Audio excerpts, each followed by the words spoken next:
Well, Paul's always not always easy to read. And even Peter at times warned people about being careful with the writings of Paul. But I think Paul here is making a very important point. Paul, we know, was not against the law of God, even though he had been accused of that. Paul's point was simply to show what the law can and cannot do. God's law is there to point out sin. God's law is there to show humanity our sinfulness, to show us what we sense. Humans, I think, sense there's something wrong with them. Humans sense there's something wrong with the world. You could be an atheist. I've read atheists who've come to this conclusion. And now they wouldn't use Christian language, of course.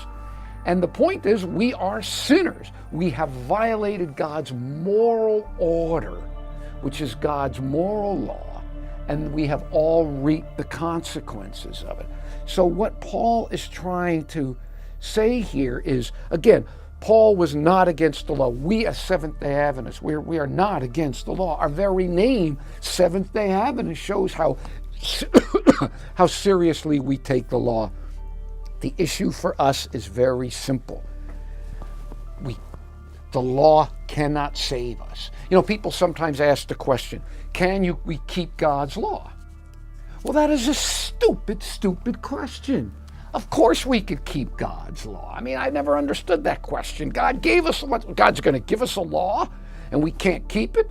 It's like you get a test and the teacher knows everybody's going to fail it. Of course we could keep God's law. That's not the issue. The issue is this: can we keep God's law well enough to be saved by it? And the answer to that is, of course, not as well. So we can keep God's law. We're supposed to keep God's law, but we can't keep it well enough to be saved by it. That's why we need Jesus on the cross.